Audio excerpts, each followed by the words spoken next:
The views and opinions expressed on any program are those of the producers and/or the persons appearing on the program, and do not necessarily reflect the views and opinions of FRC Media, Bristol Community College, or the City of Fall River.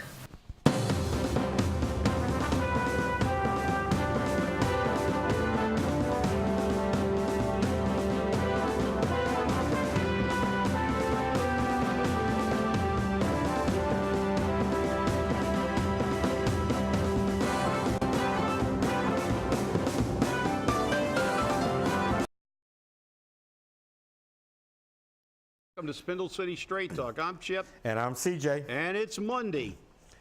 Another week in paradise begins the day before Super Tuesday.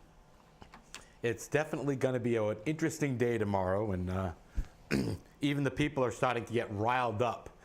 And, the predictions are already out on who's going to win. And I guess currently in the polls, you're looking at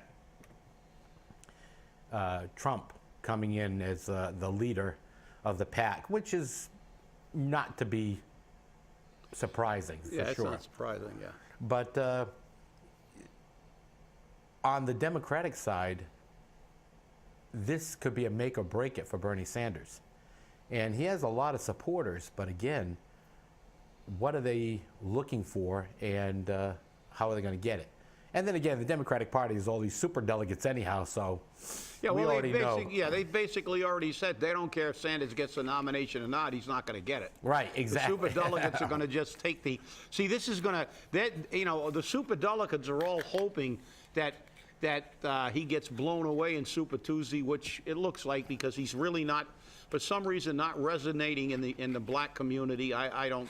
I think there are a lot of reasons. I think that the one that Hillary's from a southern state, and her husband had a very good rapport with the black community, and he's just not resonating with that community. So he's not going to do well in the South. But they're happy because everybody's going to forget, because Hillary got the nomination from the people, that they weren't going to allow the people to make that decision anyway. And that's one of the things that really bothers me. It's the same with Trump. I mean, they've pulled out all the stops with Trump now. Everybody's attacking him. Even on a news show, he was attacked for using a quote from Benito Mussolini, and they were horrified because they said, "Oh, you're using a quote from a fascist." Well, he said, "Well, I just want to be known as someone who likes good quotes." Well, but he should have said that, no, the fact is, it's not who made the quote, it's if the quote's appropriate.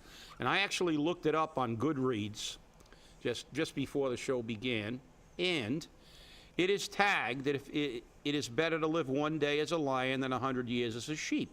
And the tag is fascist, and then it says inspirational, because irrespective of who said that, what the quote basically means is that live your life, pick a side, live like a lion, grab life by the throat, live with some gusto. Don't be, don't live your life like a, like a slug and just sit there and let people pile crap on you. Become a participant in life, not an observer. It's better to live one day as a lion than be a sheep. And, that's true. And you know something? If the people in this country began to live like lions and said, let's not let these people make odd decisions, let's get involved in politics, because they don't want you. They want you to be frustrated and disgusted. And guess what? It's very difficult not to be. But the reality is, you get up and get off your duff, vote. I mean, I'm probably going to vote in a Republican. I very rarely vote in a primary, but this election's so much fun. I'm going to probably vote in a Republican primary, because the Democratic primary is basically a foregone conclusion, because even if Sanders wins, he's not going to win because of the super delegates, and they're going to, the Democratic Party's not going to let, hoping that people are reminded that they don't really care what the people say, they're going to pick the delegate. And you know something, I'm tired of political correctness. You're worried about who made the quote rather than what it means. So, I don't care. We quote Goebbels all the time. That doesn't make me a Nazi, although some people did say we were Nazis. but I mean, that's, I don't care. The fact is that if a quote's appropriate, it's appropriate. You don't have to only quote people who you feel are in your political spectrum. If a quote is applicable, if it means something, and it means something good, I mean, we quote Genghis Khan. He wasn't the greatest guy in the world if you were one of the villages that took over and wiped every man, woman, and child out if you didn't succumb to his rule. So, look, my thing is there's way too much political correctness in the world. Let's be morally correct. Let's be correct, and let's be correct as far as being human beings and get the government that we deserve. And only we can get that government. Only through our action can we control the government. As long as you let these clowns tell us what to do, buy us with commercials and sound bites and not look at the information, it's going to stay the same. And, we've proven in Fall River people are beginning to pay attention, and it's going to become epidemic. We've got to have an epidemic of this, because the only way we're ever going to change this country is for everybody. And Bernie Sanders, whether you like him or dislike him, and he's another big label, socialist. Get out the garlic cloves. He's a socialist. Doesn't matter what he is, he's right. The 1% of this country will run this country until the 99% get off their butts and puts a government in that is responsive to what we want, whether it's on the local level, the state level, or the federal level. Well, it's very true, Chip, and I think the people's voice is starting to be heard. And if the Democratic Party does not listen to the majority of their leadership and their voters, I think what's going to happen here is that there'll be a revolt amongst the Democratic Party, and they're going to have some major issues. Because obviously, if the people say we want Bernie Sanders, but the super delegates, which basically makes up the leadership of the Democratic Party, say no, we want Hillary Clinton, then you don't have a Democratic Party, you have a fascist party. Fascist, you can't say that. Don't say that word. I said the F word. Oh my God. Word. Not the F word. You can say that, though. The FCC will let you say that F word. Exactly. But it's not politically correct. You can't be a fascist or a socialist or any kind of ist. Exactly. But it gets to be interesting. But we had a very interesting week last week, and we have another interesting week coming up. Yes. Because the Hassenfeld or the Hassenfepper or whatever you want to call it, Institute, had their assembly of miscreants known as department heads and elected officials from Fall River. And the mayor was very free on posting the pictures of all the department heads on Friday. But there were no pictures of any elected officials on Saturday. Yeah, because he didn't want to show the violations. Well, and I said that in my column. I said, I wonder if this is to avoid any questions of quorums or 30A violations, because interestingly enough, they were adamant that they weren't going to do that.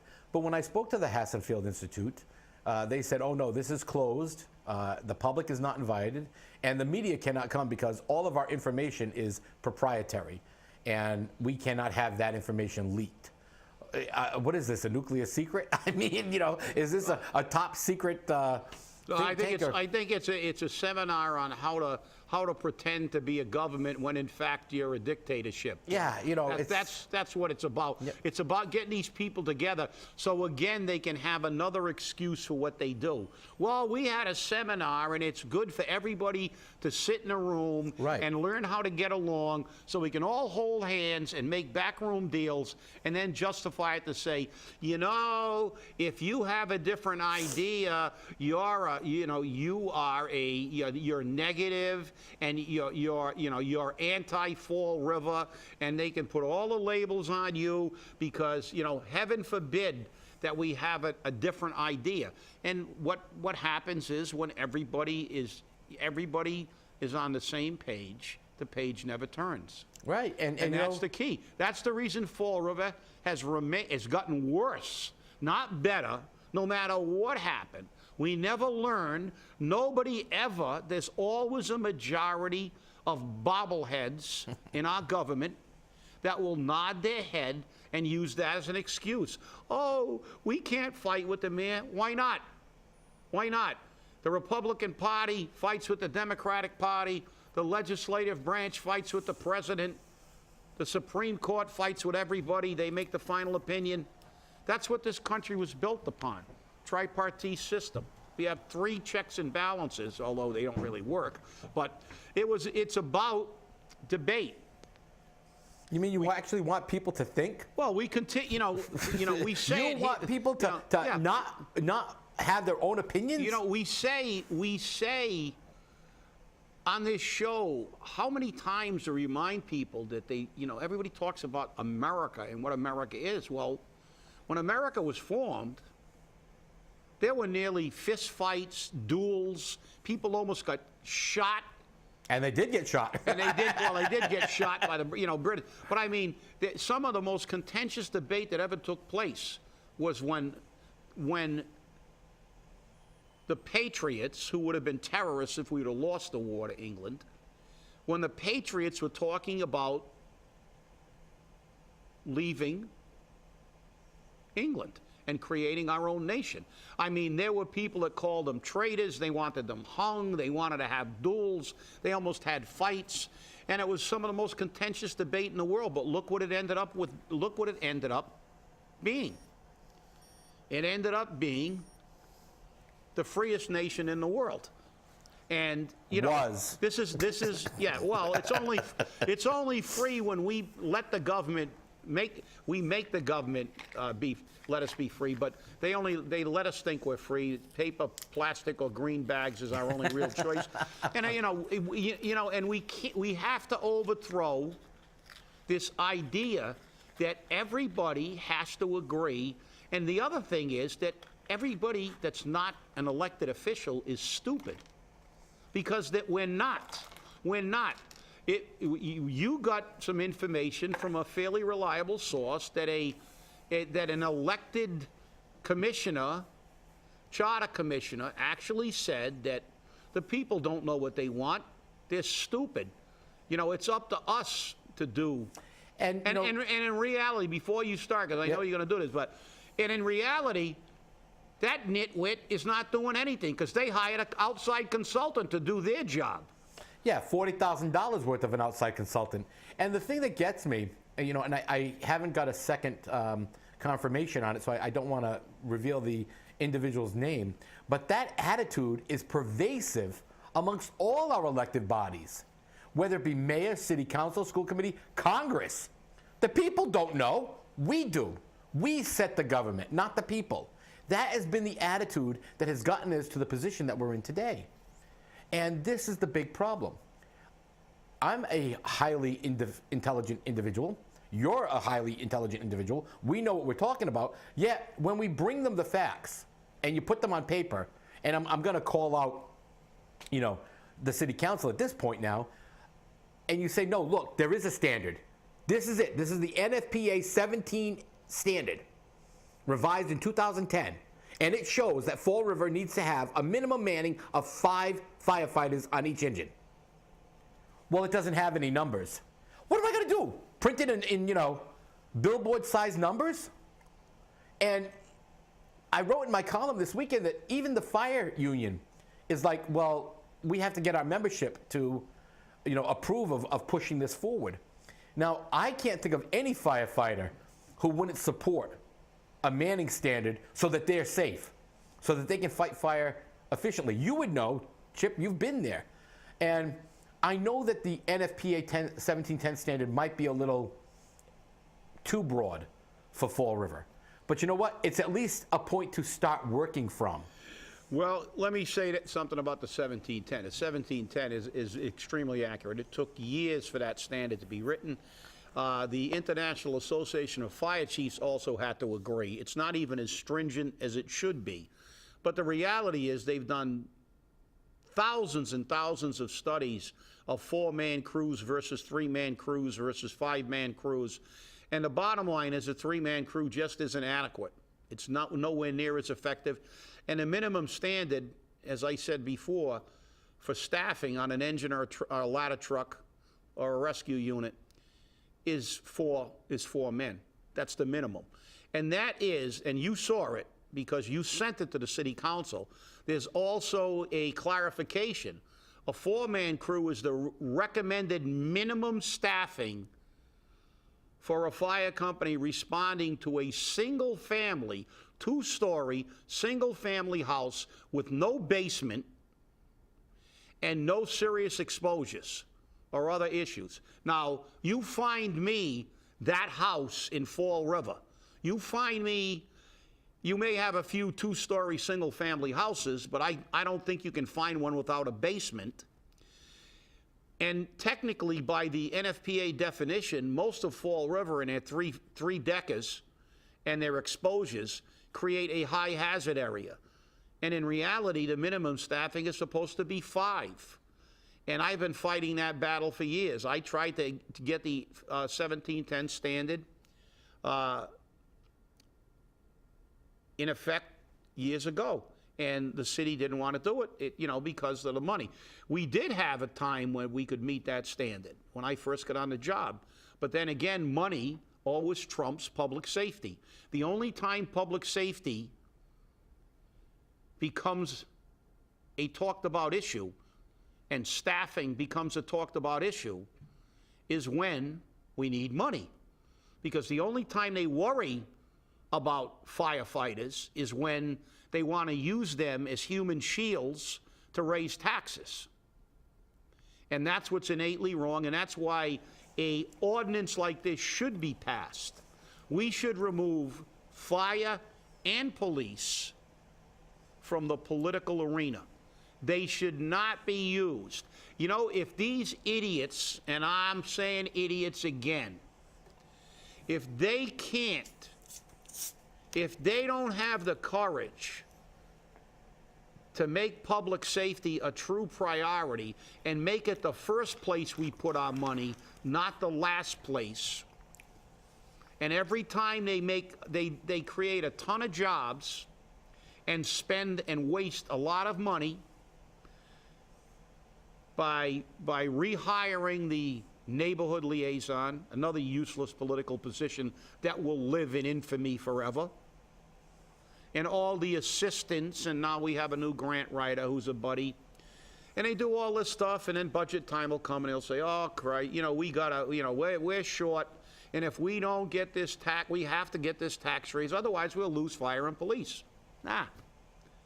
Let's lose the neighborhood liaison. Let's lose all the jobs that have been created. Let's get rid of the financial team in either the school department or the city side, because we got 2 of them being paid.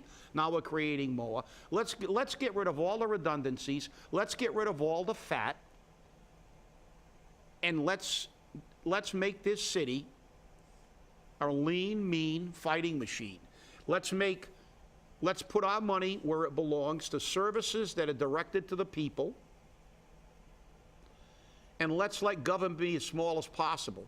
The mayor's getting money to administer the city. The mayor's position has evolved into a ceremonial position. He doesn't run anything. He's got a city administrator, which is code for city manager. They've got department heads running all the departments. So realistically, what does the mayor do? Except give a couple of speeches, call a couple of press conferences. He basically continues to run for office from the day he's elected to get reelected, because he's free to do that. And that's what this guy does all the time. And the reality is, I said it 20 years ago, and now I know you're saying it now. The reality is, this city needs a Type B charter. Yes. We need a city manager. We don't need a mayor. Worcester is the second largest city in the state, or is it Springfield? I don't know. Springfield or Worcester? I think it's Worcester. It's Worcester, I believe. Worcester is, I believe, the second largest city in the state. They've got a mayor. It's a ceremonial position. He gets a ceremonial stipend of like $20,000 for being the mayor. But they have a city manager. And when you have a city manager, guess what? We don't have these problems, because this guy isn't a politician. He's a manager. And if the city's not being managed right, guess what? you get to fire his butt. Because his job is only to make sure that the money is being spent properly. And if he doesn't, it's not about politics. And you know, Chip, this really gets me, burns my backside, because I sent to the Charter Commission the Worcester Charter, Type E Home Rule Charter, okay? Very clearly laid out everything, and it's perfect. Do you know what they gave for a reason why they can't have ward councils? And I know you're against ward councilors, but it's not even about having ward councils or not. It's about the reason. It's not because it's ineffective. It's not because, you know, it's going to create bias or it's going to give representation to coalitions, or it's going to create leaders that are just effective for their ward. No, it's because, well, we'd have to buy new furniture for the city council chamber. Oh yeah, but they didn't worry when they didn't worry when they spent like $5,000 for a couch in one of the offices. And not only that, like I said, look, they don't want to do it because it's political suicide. You know, these people are in with the mayor and with all the cronies that have got jobs. If you go to an e-charter and the manager just needs a small office staff. That's right. And he doesn't need a chief of staff, and he doesn't need a special assistant. So if you look at the mayor's salary dropping from 100 and whatever it is, 120, I believe, 120 down to 20, even less because Worcester gets 20. Our city's like a quarter of the size, a third of the size. So let's say we give him 20 grand for being a ceremonial position. We saved $100,000 on him. We saved $45,000 on his special assistant. We saved, I don't know, almost $100,000 on his chief of staff. So I think we could buy furniture because it's a one-time cost. I think what we save by going to an e-charter is way better. And not only that, it's effective. It's more efficient. We've taken politics out of the running of the city. We have put the city squarely in the hands of a man whose only job is to manage the finances of this city correctly. And then the other arm of government, the council, oversees that. That's right. But he has one mission, and it's not to run for public office, and it's not to give his friends jobs. It's to run the city effectively and efficiently. Otherwise, he gets his ass thrown out the door. Oh, my God. You mean accountability? Accountability. Oh, my God. And if you read most of the laws in the Commonwealth of Massachusetts that have to do with 32B, et cetera, you'll see the first line says, and blah, blah, blah, blah, except in Worcester, because Worcester, because of its form of government, is virtually, you know, they know that it's being run completely differently than the other charters. So, but they'll never consider that in this city because this city is the biggest employment agent in the city. The city is the biggest employment agent. And you know what the worst part about all of it is? I actually researched how many cities in Massachusetts have a Type A charter, Type A, okay? And what's interesting is we have 351 cities and towns, 11. This is how effective a Type A charter is. Yeah, but 11. That's why we've got it, and we're number one. That's right. We're number one in the A charter. So, but you know, the reality is you take Worcester out with an E, so it's even less. But I mean, like you said, if you look at it, that's how effective this thing is because over the years, the politicians have managed to politicize the mayor's office so much that it's become impotent. The reality is the mayor doesn't do anything except politic. And that's the reason that Carlton Viveris created the city administrator. Right. It was like, shit, why should I waste my time trying to run the city? Between the department heads and the city administrator, I don't have to do anything. Yeah. I don't have a job. I can just have press conferences and cut ribbons and have a good time. Yep. And then it's evolved now. And then on top of the city administrator, then we ended up with a chief of staff, which was another political position. It was a way of, it was like calling a janitor, a sanitary engineer to give him a pay raise. It just so happened that the mayor's secretary also had a personal relationship with the mayor, and in order to justify a massive pay raise for her, they created this position. It sounds like, wow, this is like federal. It's like presidential. Chief of staff. You know, the chief of staff in a city where almost nobody, almost nobody has any discretionary money, but let's have a chief of staff. The worst part about all of it is that I did in 6 hours what this charter commission has yet to even accomplish in 8 weeks, 10 weeks, 12 weeks. How long has it been? They took their oath in December. So, 10, 12 weeks. But of course, you'll have people out there that support the infamous, I got to say 8, because there's only one standout who actually wants, to do a job. That's Dan Robillard. Because the other 8 just all, Mike says how high, and they all go, yay! It's... Well, I'm going to tell you something. Kudos to Dan. As I said, he's always been a man who votes his conscience and his mind, and whether you agree or disagree with him, you have to respect the fact that he does it. But I'm going to tell you, and I'm going to be perfectly frank, I'm not going to vote for this charter change, because I didn't vote, go in the voting booth and put an X for charter commissioners for them to pawn their duty off on a consultant. It's my personal opinion. You guys can do anything you want. But I'm going to tell you something. The fact is that I elected Fall River people to deal with the Fall River Charter. If I wanted some political hack that's worked in a whole bunch of other cities and is politically connected and is doing some other work in the city now too, some guy that walks around charging $40,000 to copy things from the Massachusetts Constitution and from other places and use 85% boilerplate language. I mean, what the hell? I mean, you couldn't do that yourself? Chip, you and I could do it for $20,000. Yeah, I mean, and go on vacation. I mean, we can copy things from we can cut and paste too. But this is the thing. This is the thing that bothers me. Everything we do in this city seems to just be a giant facade. Well, it's just to justify what we do. And it's like this. Why did we bother having an election for these people?